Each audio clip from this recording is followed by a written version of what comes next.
night to come compared to recent nights. Cloudy spells for the far north of England, for Scotland and for Northern Ireland, and some outbreaks of rain for the far northwest of Scotland. 10 Celsius in the north and northwest. I think we're looking at 13 or 14 Celsius in places across England and Wales, where it will be another bright start and a warmer start compared to this morning.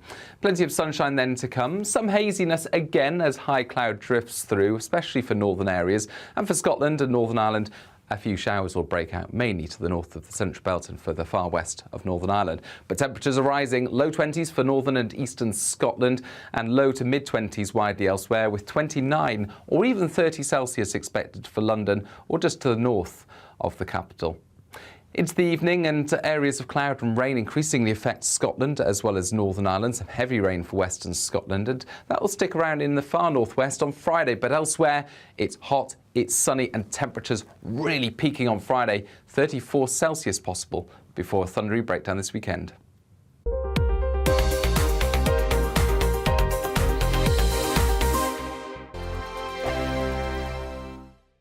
We are GB News. We're right across this great nation. On TV, on radio, on digital. Absolutely everywhere. We don't talk down to you. We embrace all voices. With honest and civilised conversation. We're not part of the establishment. We're one of you. And we're only getting started. Join us on GB News, The People's Channel. Britain's news channel.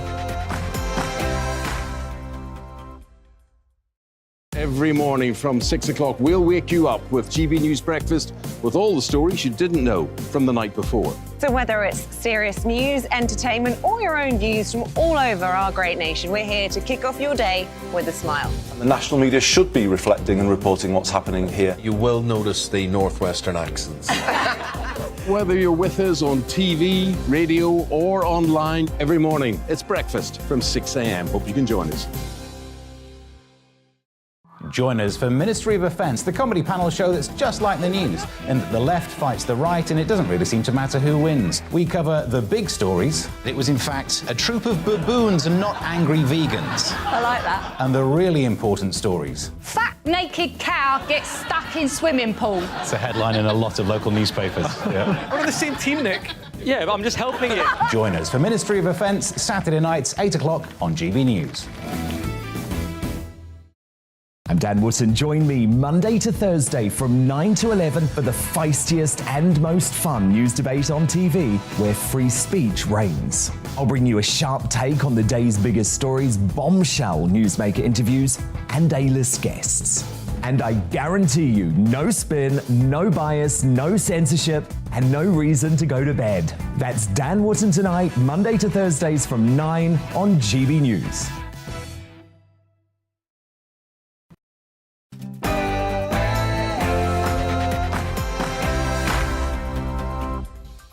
Hello and welcome to We Need to Talk About on GB News with me, Alex Phillips, where we get stuck into the big issues of the day that need looking at in depth. Nothing is off the table and no one will be cancelled for saying what they think. Keeping me company today is columnist and political commentator Patrick O'Flynn, and here's what we've got coming up on the show. The first one was grounded, but the government says plans for the second deportation flight to Rwanda will take off. Really? Putin's biggest critic, Russian opposition leader Alexei Navalny, has vanished from prison. Where is he? And we're off to the races as we visit the first day at Royal Ascot, but the Queen will not be attending. That's what we're talking about for the next hour. What do you need to get off your chest? Email me, gbviews@gbnews.uk, or tweet the programme at GB News. First, though, it's time for the GB News headlines.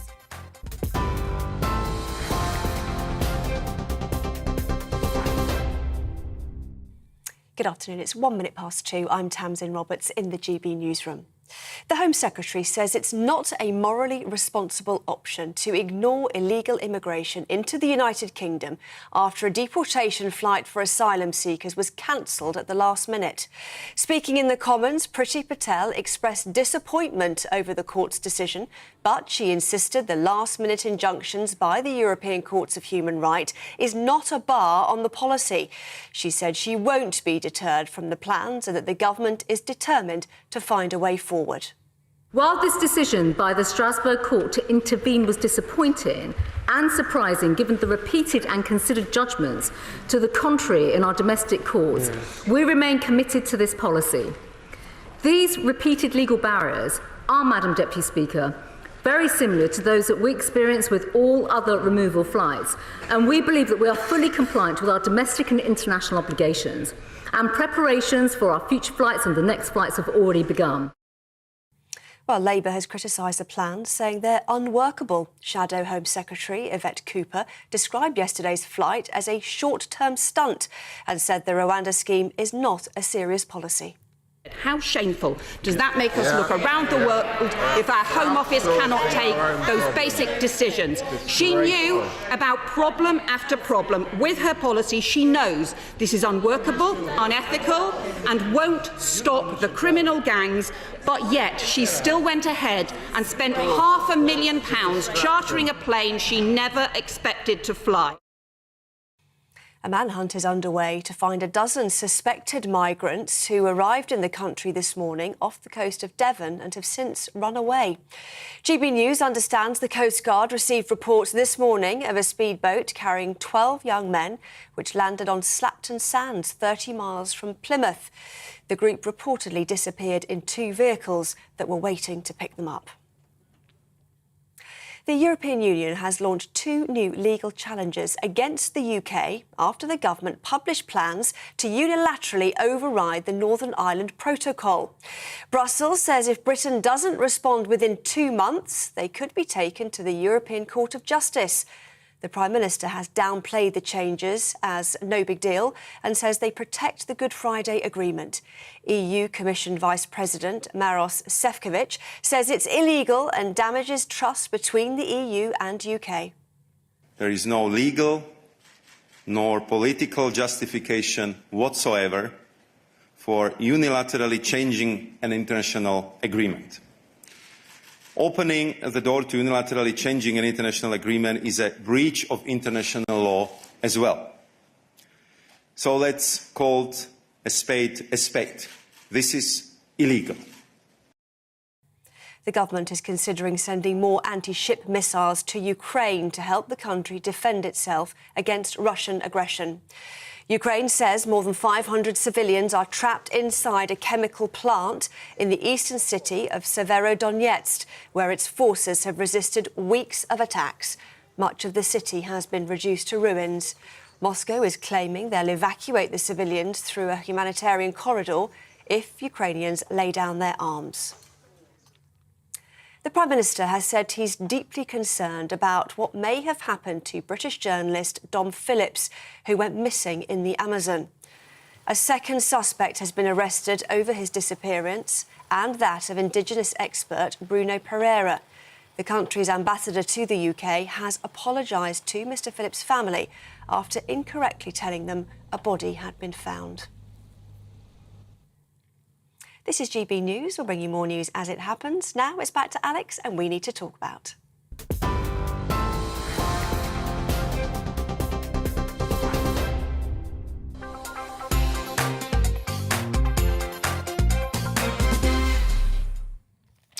You know, you could play Rwanda headline bingo. Let's do it.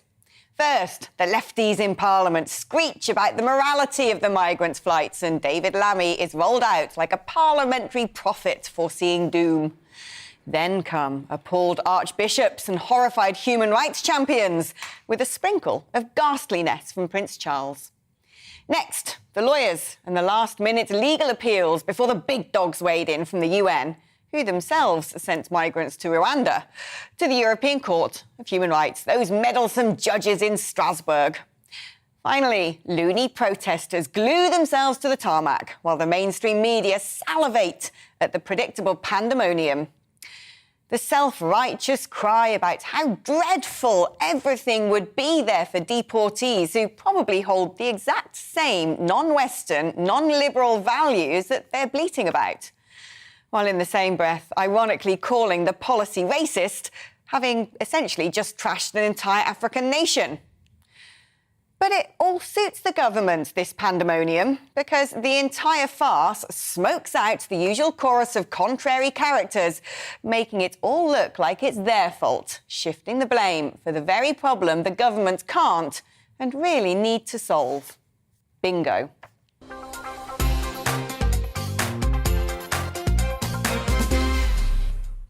Well, first, let's go live to Westminster and our political editor, Darren McCaffrey. Darren.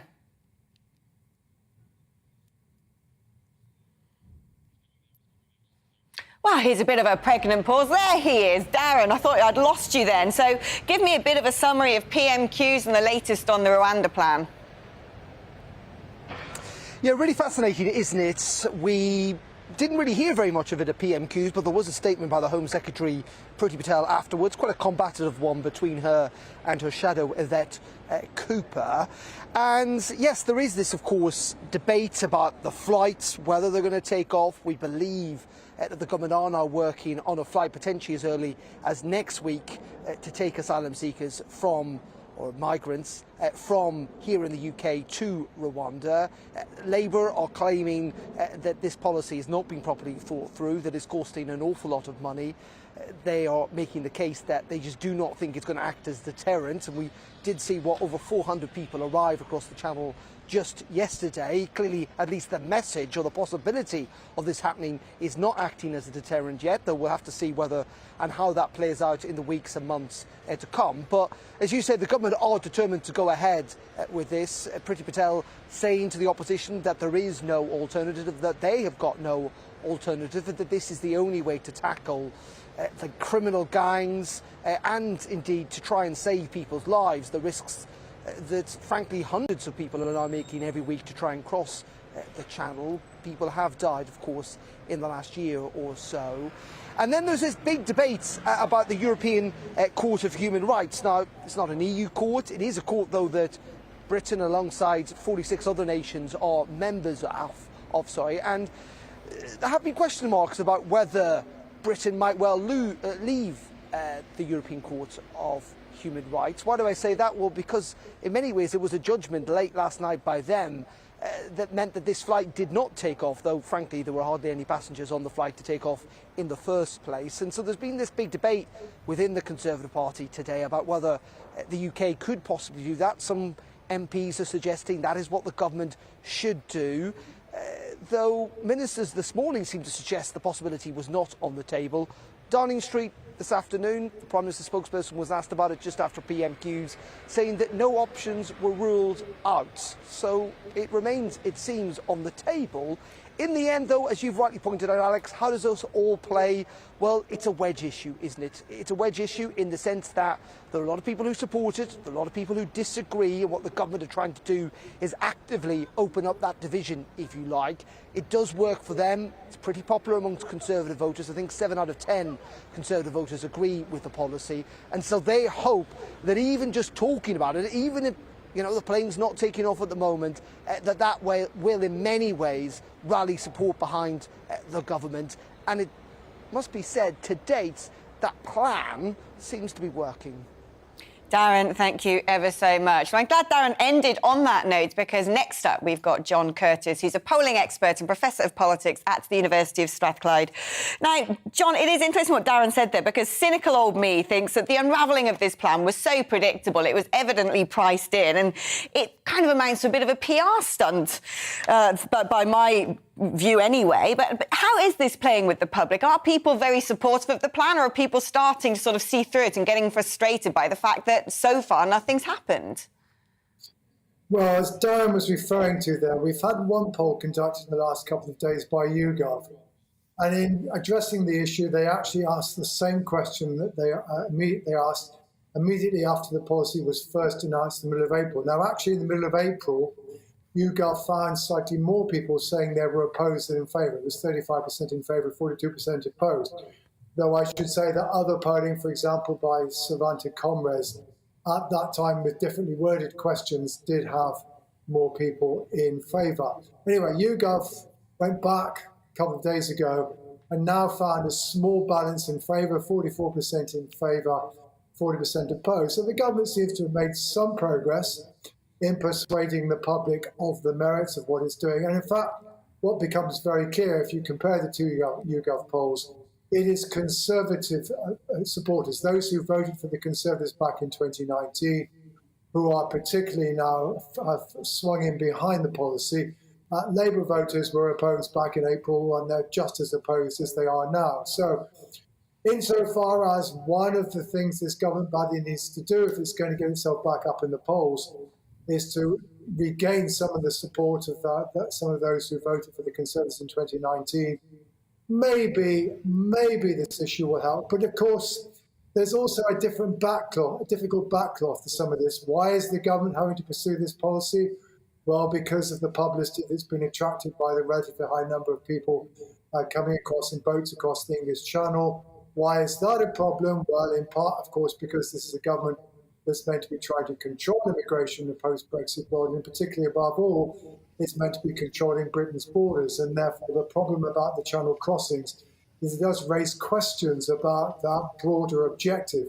So I think in the end, Alex, I would probably slightly disagree with you. I think in the end, if the government's going to gain much political credit for this policy, at some point it's going to have to be seen to work, both in the sense of it eventually being demonstrated to be legal, and the legal case on that will be heard next month, but also that it does actually result in a reduction in the number of people who try to cross the Channel. And the truth is, at the moment, I don't think there's any guarantee that either aspect will work, equally no guarantee that it won't work.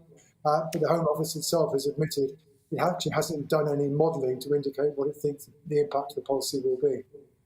So, John Curtis, thank you ever so much. Always fascinating to hear from you. Well, my studio guest today is columnist and political commentator Patrick O'Flynn, and we're also joined by Alp Mehmet, who's the chairman of Migration Watch UK. Alp, I'm going to start with you, because one thing that I haven't heard anywhere is who these people are, who are supposed to be put on that plane, because I've heard a lot of the legal defence has been that of modern slavery. Are these people being brought over, say, from Albania? Is it a mixture of people? Is it people from East Africa? Who were we supposed to be deporting? Do you know? We don't know. And in fact, we never know who it is that's actually crossing the Channel. Partly because the Home Office won't tell us, but also because, as often as not, the vast majority of them destroy their documents. So we have to take their word for who they are, where they're coming from, and what their identity actually is. And, I mean, John Curtis there saying the government could well be on borrowed time when it comes to this policy. In public opinion, certainly Boris backers would essentially support this, but how long will they support it if it doesn't work? So the big question is, can it work? I think it can work if the courts allow it to work. What happened last night was a disgrace, frankly, because our courts, our Parliament had passed a legislation that allowed it all to happen.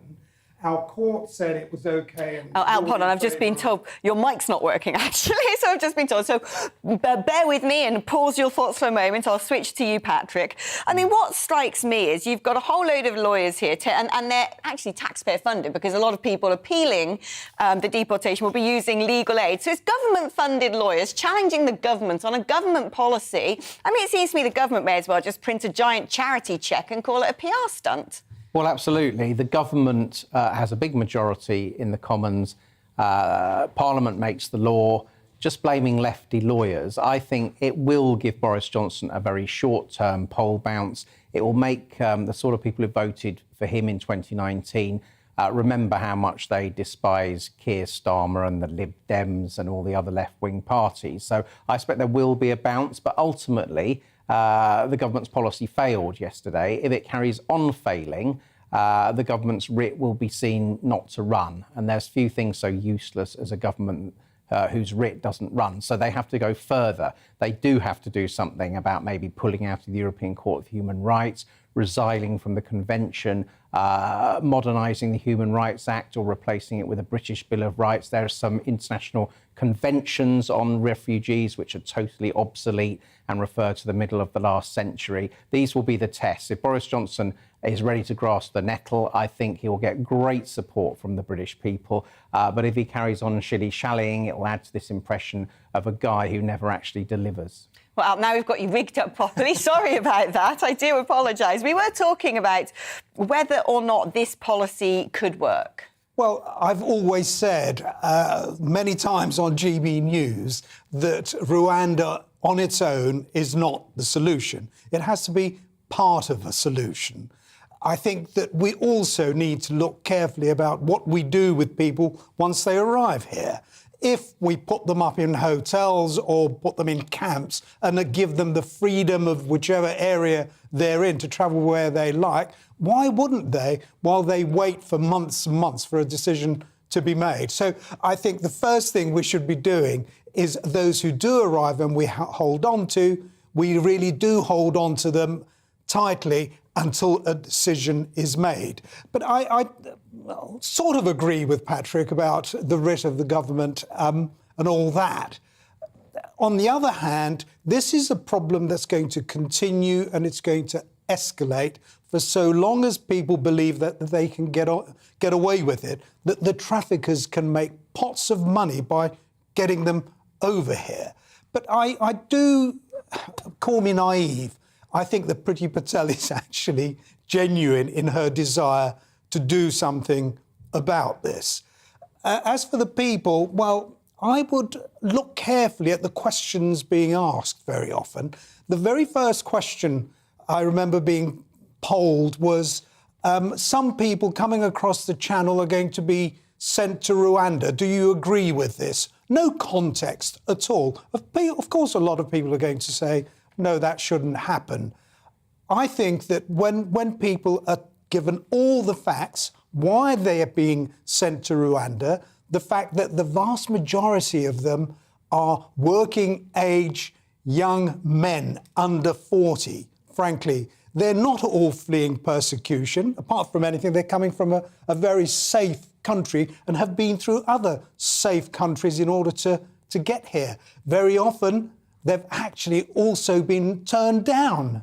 Yeah, I'm glad you pointed out that a vast majority are sort of healthy young men of a working age, because I've often wondered, with our shortages we've got in things like fruit picking, why can't we potentially use migrants while they're being processed to fill jobs in the labour market? Alex, please, are you suggesting that we need fruit pickers to the extent that we will ship them in dinghies across the channel? I mean, that's a totally separate issue, frankly. And we are giving hundreds of thousands, over 1 million visas to people to come here to live. That's what's happened in 2021. And fruit pickers, there are arrangements in place already for 30,000 to come here. They come here, they're controlled, they leave at the end of the summer season. There's nothing wrong with that. What we don't want are people who are saying, I want to come in and live in your country, this is where I want to be, you've got to let me in. And that's what's happening at the moment, and people don't want that. And do you think that this government policy is going to be a deterrent? Because that's what we're hearing over and over again. Over 400 people arrived yesterday 144. alone. Yeah, it's a huge number. I think it's the most for a few months now, one of the highest figures on record. So is all of this acting as a deterrent? So is it actually sort of fueling people to think, well, I can use government-paid-for lawyers to, get around this policy? For so long as it doesn't work, for so long as people think that they can get away with it, and the traffickers can say to them, don't worry, it's all talk, nothing's going to happen. You'll go there, you'll be given a house, you'll be able to stay for as long as you like until they make a decision. And then even if it goes against you, they won't get rid of you. Of course people will come here. And that's what's happening at the moment. That's the message that's got to change. Mehmet, thanks so much for that. And thank you as well for sort of busting some of the myths that always circulate on this issue. And sorry about the microphone blunder earlier. It was great to hear your opinions. And Patrick, thank you too. I want to know your opinions as well. You can email me, gbviews@gbnews.uk, or tweet the programme @GBNews. You are, of course, with GB News on TV and radio. Coming up, with millions having just received their first cost of living payment, find out why the cash is actually going to be going to just about everyone. Time for a short break now and a check on the weather forecast. Hello again, I'm Aidan McGivern from the Met Office. The heat is building during the next few days, expected to peak on Friday. Today is fine for most with some warm sunshine. Cloudier conditions for the far northwest. Northern and Western Scotland, Northern Ireland seeing the impact from this cold front. That's bringing some cloud and showery rain. Meanwhile, high pressure elsewhere is bringing a lot of sunshine and increasingly high temperatures, those temperatures climbing day by day over the next few days. So plenty of sunshine there for England, for Wales, some haziness to the sunshine for North Wales and Northern England, but the thicker cloud reserved for Scotland and Northern Ireland, and some outbreaks of mainly showery rain for western parts of Northern Ireland, the northwest of Scotland and the Northern Isles. Cooler here, but temperatures climbing mid to high 20s elsewhere, 28 Celsius the high there for London and the home counties. Into the evening, and it stays clear across England and Wales, but temperatures remain relatively high. A warmer night to come compared to recent nights. Cloudy spells for the far north of England, for Scotland and for Northern Ireland, and some outbreaks of rain for the far northwest of Scotland. 10 Celsius in the north and northwest. I think we're looking at 13 or 14 Celsius in places across England and Wales, where it will be another bright start and a warmer start compared to this morning. Plenty of sunshine then to come. Some haziness again as high cloud drifts through, especially for northern areas, and for Scotland and Northern Ireland. A few showers will break out, mainly to the north of the Central Belt and for the far west of Northern Ireland. But temperatures are rising, low 20s for northern and eastern Scotland and low to mid-20s widely elsewhere, with 29 or even 30 Celsius expected for London or just to the north of the capital.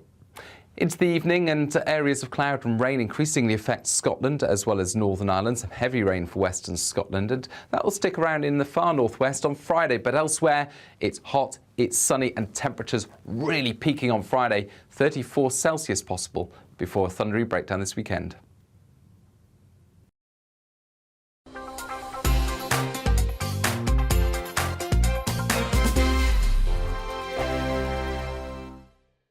We are GB News. We're right across this great nation. On TV, on radio, on digital. Absolutely everywhere. We don't talk down to you. We embrace all voices. With honest and civilised conversation. We're not part of the establishment. We're one of you. And we're only getting started. Join us on GB News, the People's Channel. Britain's news channel.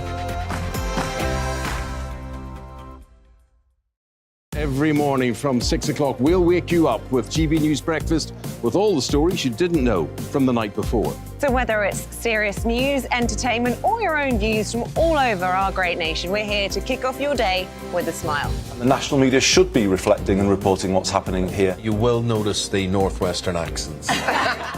Whether you're with us on TV, radio, or online, every morning, it's breakfast from 6 a.m. Hope you can join us. Join us for Ministry of Defence, the comedy panel show that's just like the news, in that the left fights the right and it doesn't really seem to matter who wins. We cover the big stories. It was in fact a troop of baboons and not angry vegans. I like that. And the really important stories. Fat naked cow gets stuck in swimming pool. It's a headline in a lot of local newspapers. Yeah. We're on the same team, Nick. Yeah, but I'm just helping you. Join us for Ministry of Defence, Saturday nights, 8 o'clock on GB News. I'm Dan Wootton. Join me Monday to Thursday from 9 to 11 for the feistiest and most fun news debate on TV, where free speech reigns. I'll bring you a sharp take on the day's biggest stories, bombshell newsmaker interviews, and A-list guests. And I guarantee you, no spin, no bias, no censorship, and no reason to go to bed. That's Dan Wootton tonight, Monday to Thursdays from 9 on GB News.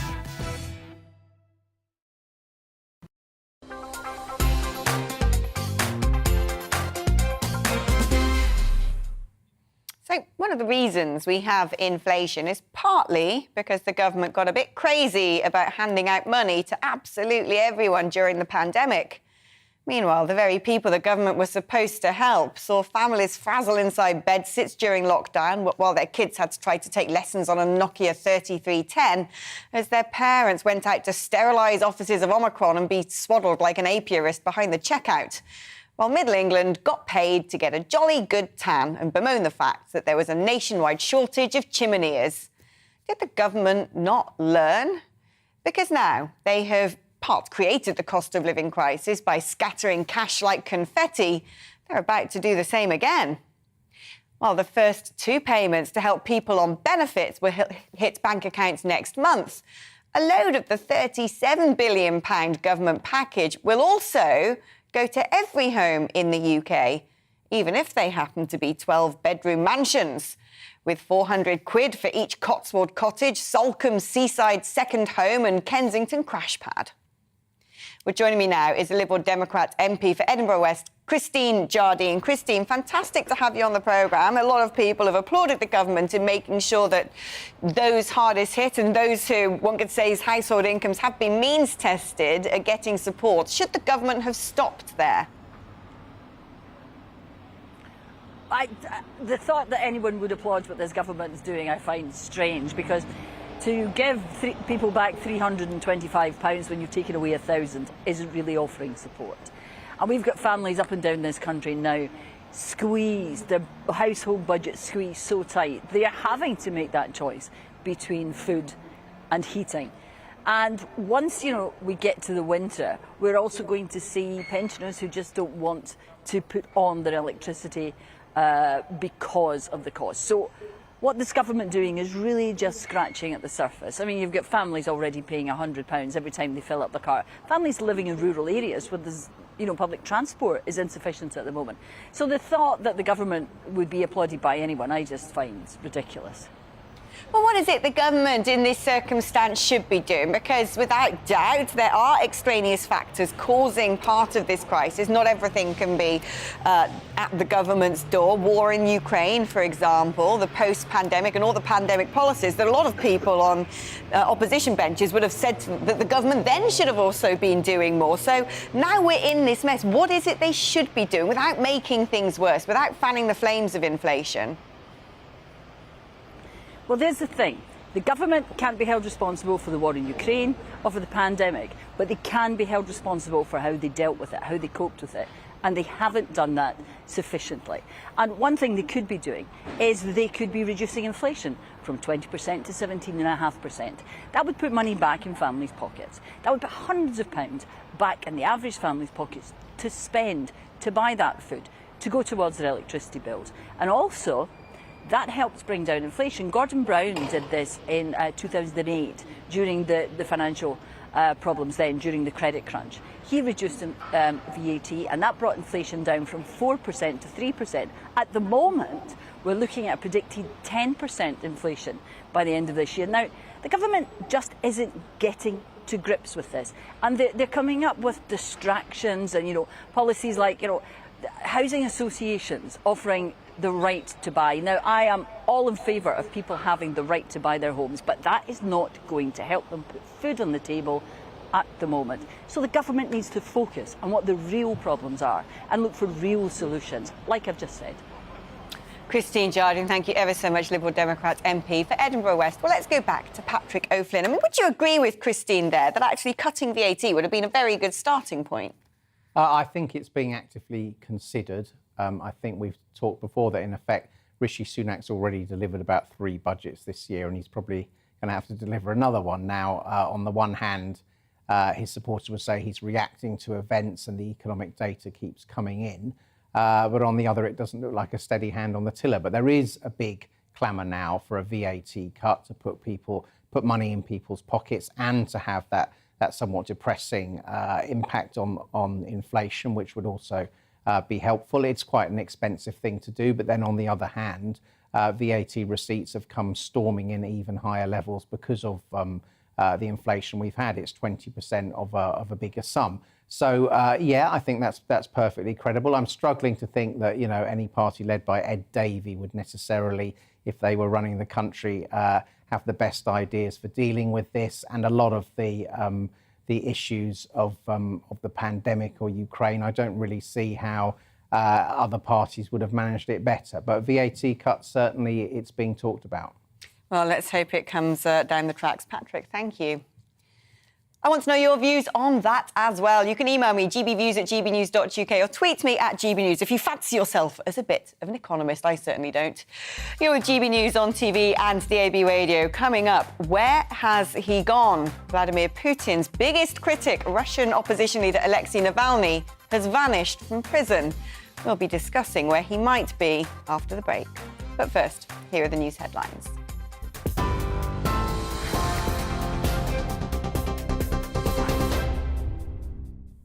Good afternoon, it's 2:31. I'm Tamsin Roberts in the GB newsroom.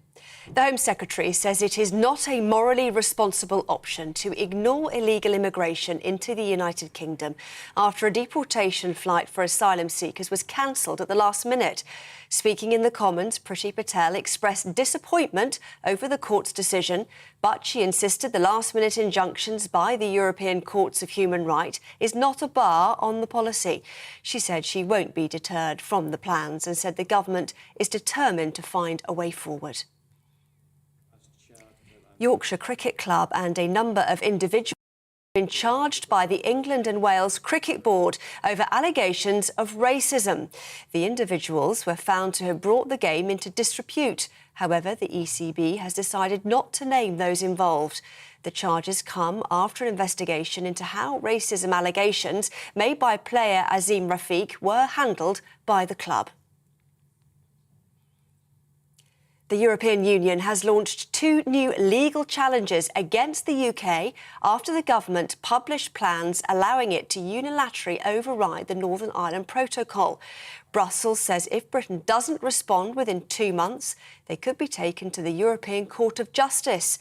The Prime Minister has downplayed the changes as no big deal and says they protect the Good Friday Agreement.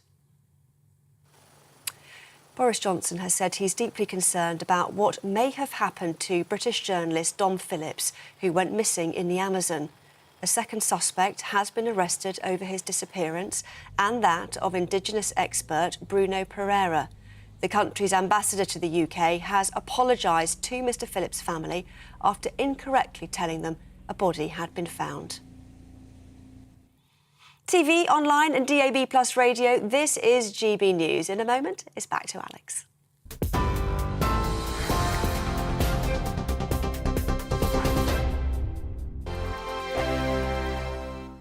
We are GB News. We're right across this great nation. On TV, on radio, on digital. Absolutely everywhere. We don't talk down to you. We embrace all voices.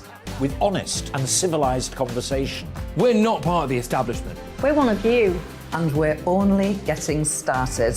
Join us on GB News, The People's Channel. Britain's news channel. Every morning from 6 o'clock, we'll wake you up with GB News Breakfast with all the stories you didn't know from the night before. So whether it's serious news, entertainment, or your own views from all over our great nation, we're here to kick off your day with a smile. And the national media should be reflecting and reporting what's happening here. You will notice the northwestern accents. Whether you're with us on TV, radio, or online, every morning, it's breakfast from 6 a.m. Hope you can join us.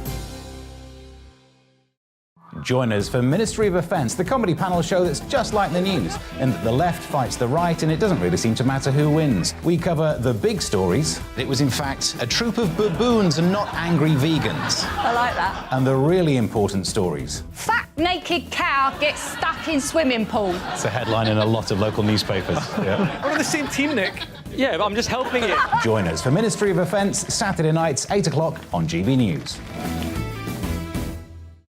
I'm Dan Wootton. Join me Monday to Thursday from 9 to 11 for the feistiest and most fun news debate on TV, where free speech reigns. I'll bring you a sharp take on the day's biggest stories, bombshell newsmaker interviews, and A-list guests. And I guarantee you, no spin, no bias, no censorship, and no reason to go to bed. That's Dan Wootton tonight, Monday to Thursdays from 9 on GB News.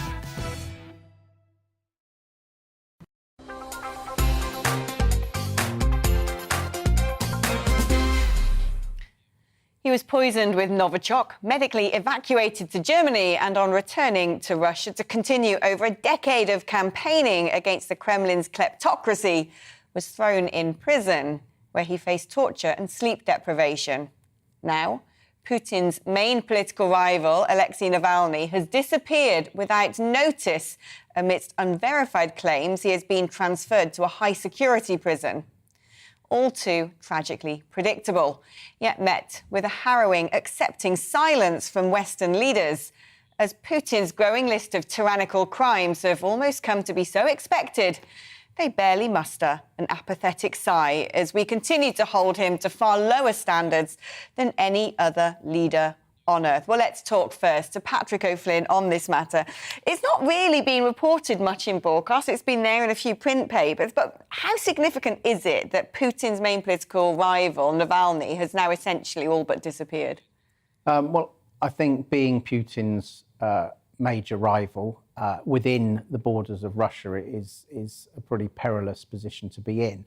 There was a really quite brilliant documentary about Navalny that was broadcast a few weeks ago that many of your viewers may have seen. And, he came across very charismatic, very committed to democratic reform. But the question I had watching it was, why are you actually going back to put yourself in the clutches of this absolute brute? Now, fingers crossed Navalny hasn't just been killed, which is equally, you wouldn't put it past Putin, but clearly, the thumb screws are on, his access to the outside world at least is being severely compromised. And you get the feeling that Putin is in an insecure state and, he hasn't got much good news for the Russian people.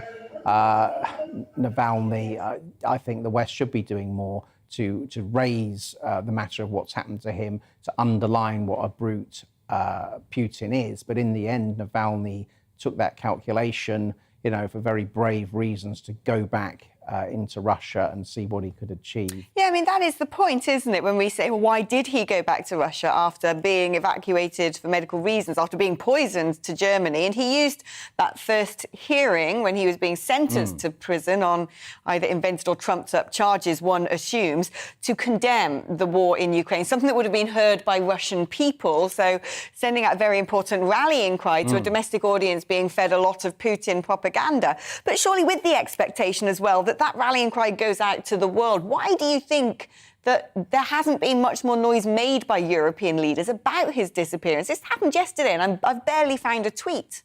Yes, I saw it via a couple of fairly eminent commentators, on social media. And I'm not aware of any major political figure either here or in continental Europe having taken up the case. It does strike me as puzzling, particularly when we want to make the case to the whole world that Putin is not just, quote, a bear who we've poked with a stick, but is an increasingly deranged, ruthless, murderous leader. This would seem to be a classic example of terrible internal repression.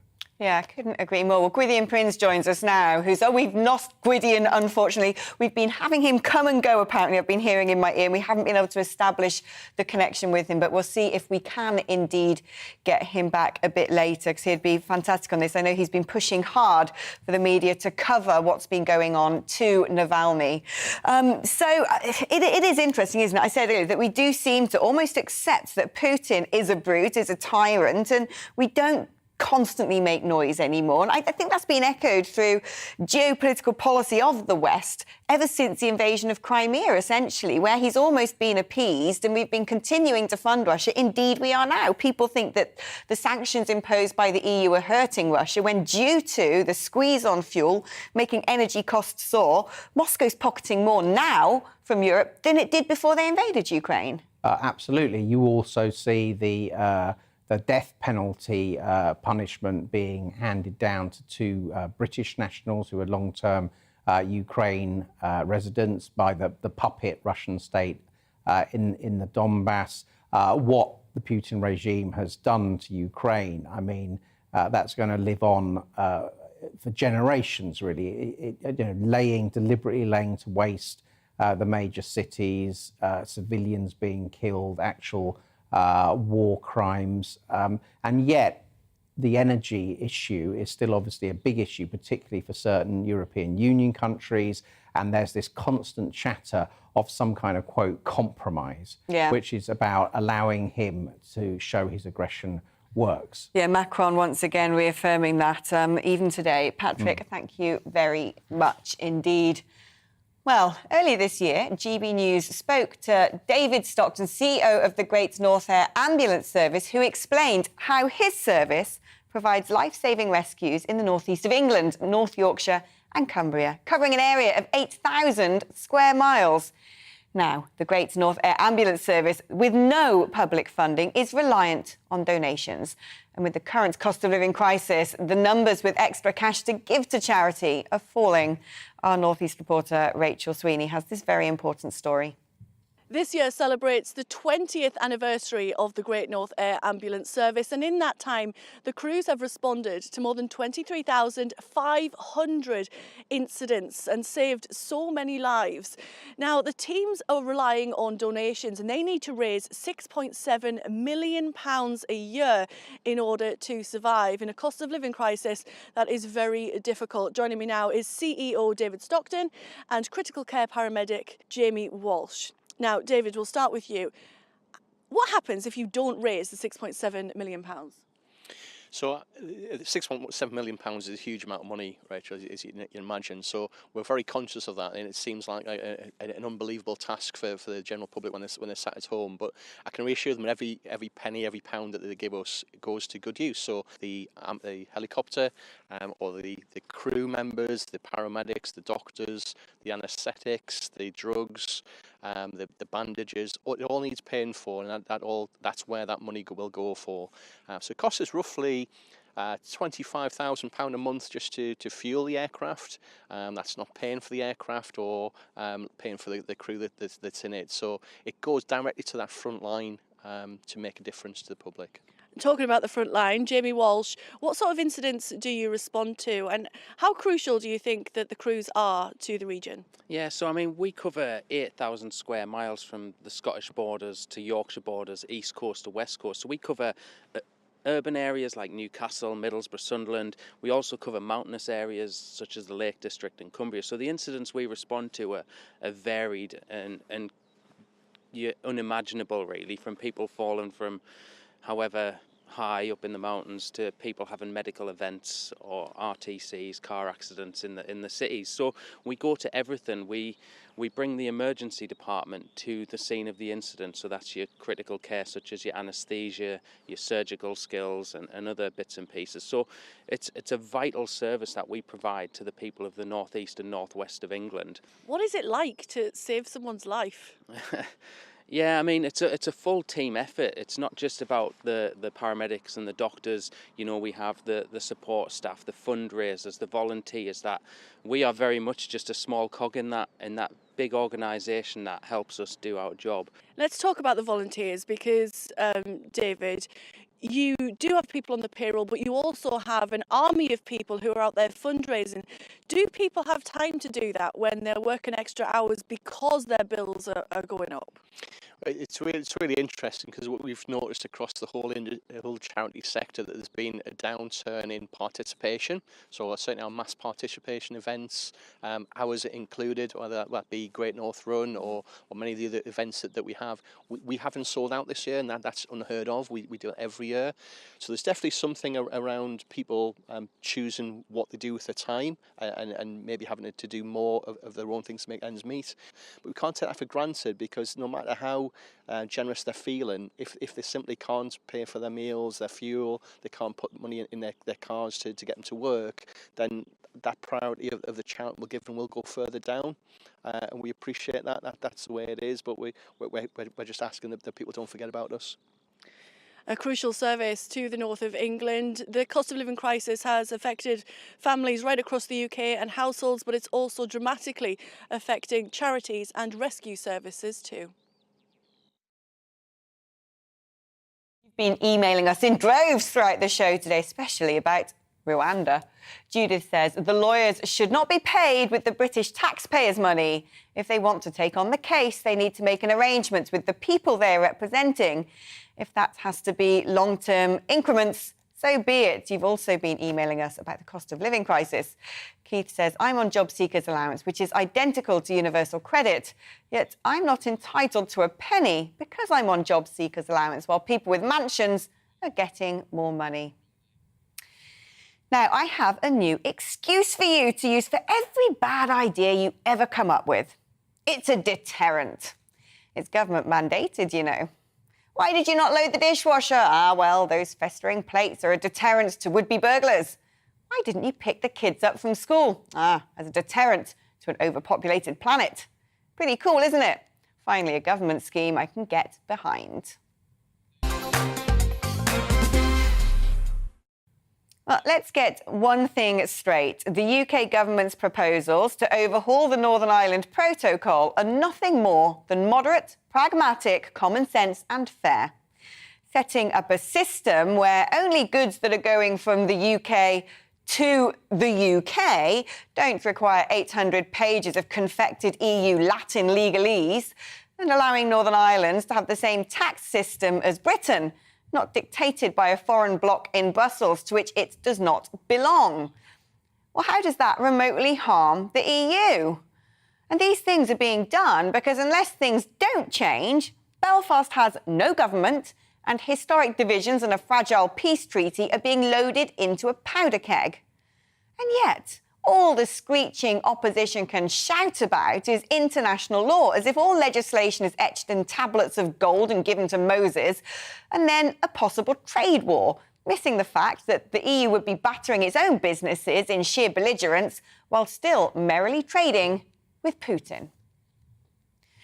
So, Chinese sales into the UK have doubled in the last decade. Isn't anyone in the least bit bothered about feeding a totalitarian regime which is also backing Putin? Apparently not.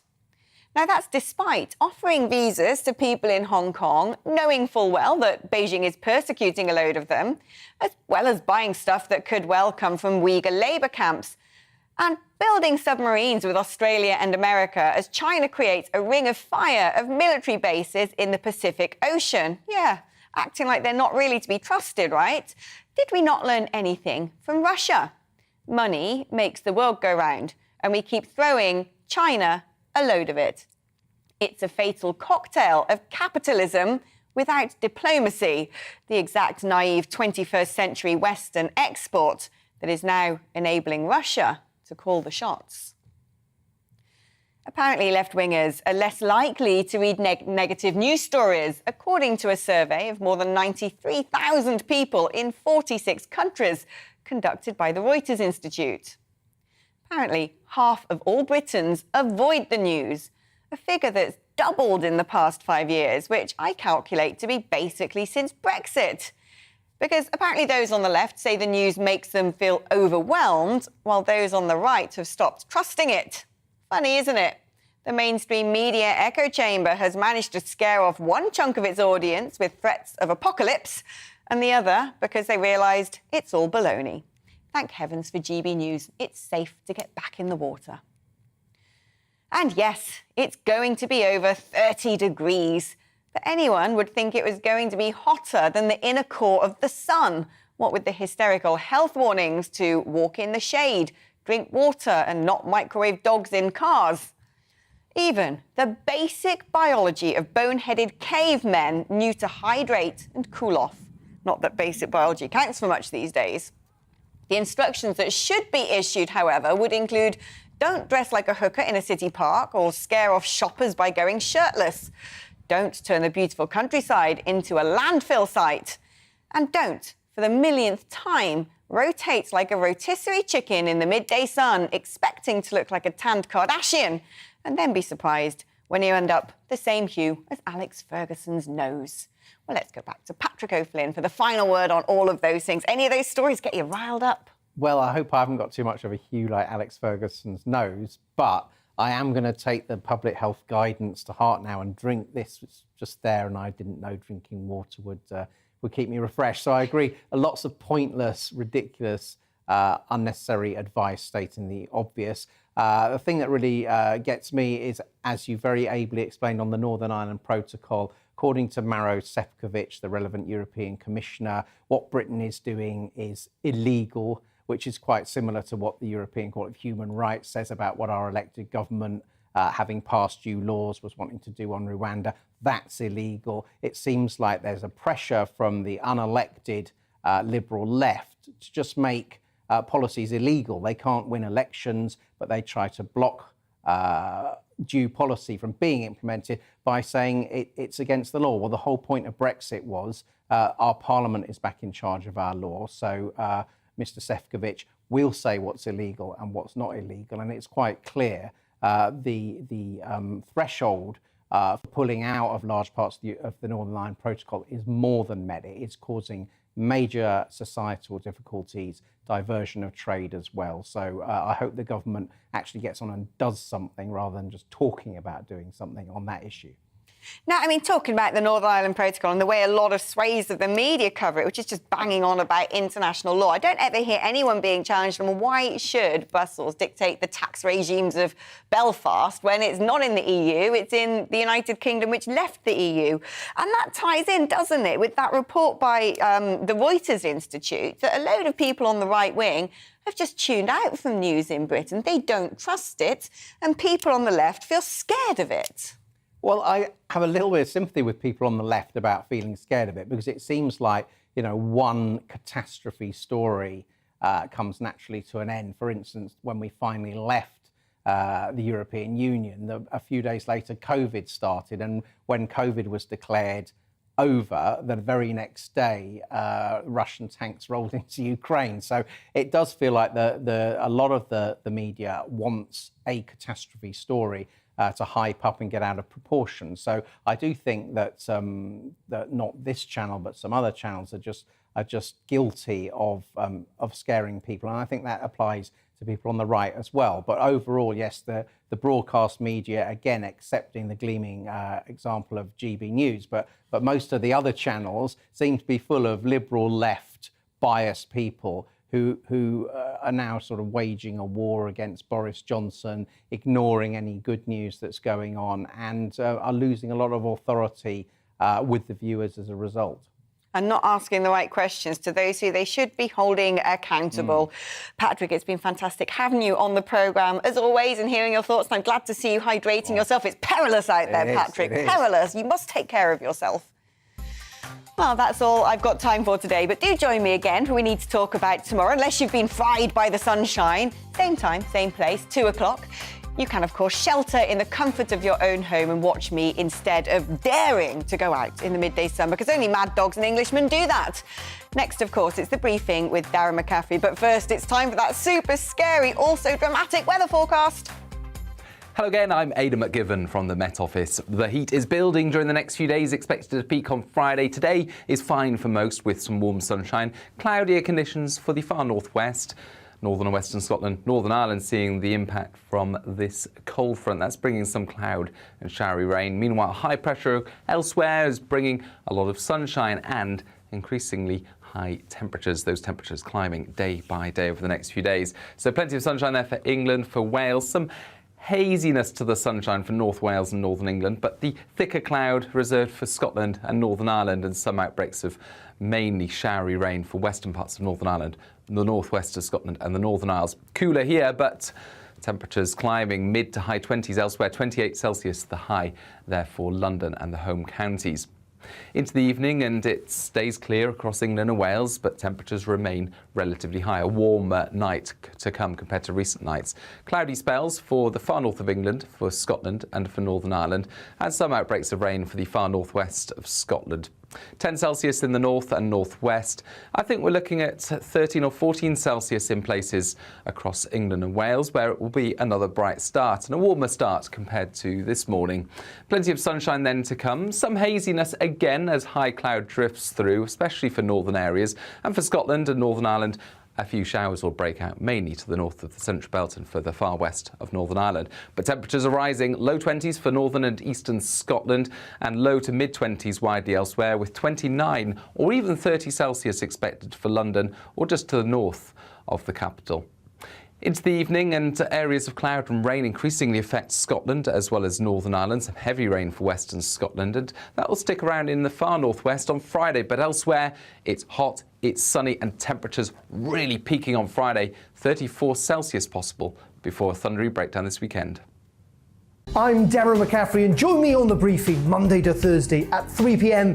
You'll get your afternoon fix of all the latest political stories, debate and analysis, as well as interviews with some of the biggest names in UK politics. It's a problem that affects the whole world, Darren. From Westminster to Cardiff, Edinburgh and Belfast, if it's happening in UK politics, we've got it covered. That's The Briefing with me, Darren McCaffrey, Monday to Thursday, 3 p.m.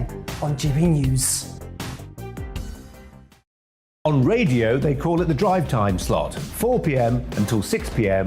as listeners head home. It's that part of the schedule when the dust of the day's events begin to clarify, and we try to make sense of it for you. Brazier is drive time for radio and TV. It's fast, it's punchy, it's opinionated, there's a Brazier angle, and a little bit of levity. That's the question. That's two questions, actually. That's Brazier, Monday to Thursday, 4 till 6 on GB News.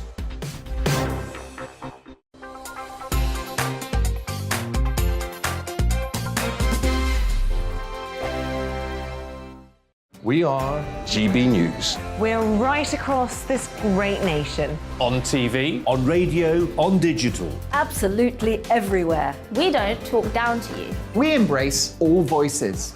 With honest and civilised conversation. we're not part of the establishment. We're one of you. And we're only getting started. Join us on GB News, the People's Channel, Britain's news channel. Every morning from 6 o'clock, we'll wake you up with GB News Breakfast with all the stories you didn't know from the night before. So whether it's serious news, entertainment, or your own views from all over our great nation, we're here to kick off your day with a smile. The national media should be reflecting and reporting what's happening here. You will notice the northwestern accents. Whether you're with us on TV, radio, or online, every morning, it's breakfast from 6 a.m. Hope you can join us. Join us for Ministry of Defence, the comedy panel show that's just like the news, in that the left fights the right and it doesn't really seem to matter who wins. We cover the big stories. It was in fact a troop of baboons and not angry vegans. I like that. And the really important stories. Fat naked cow gets stuck in swimming pool. It's a headline in a lot of local newspapers. Yeah. We're on the same team, Nick. Yeah, but I'm just helping you. Join us for Ministry of Defence, Saturday nights, 8 o'clock on GB News. I'm Dan Wootton. Join me Monday to Thursday from 9 to 11 for the feistiest and most fun news debate on TV, where free speech reigns. I'll bring you a sharp take on the day's biggest stories, bombshell newsmaker interviews, and A-list guests. And I guarantee you, no spin, no bias, no censorship, and no reason to go to bed. That's Dan Wootton tonight, Monday to Thursdays from 9 on GB News.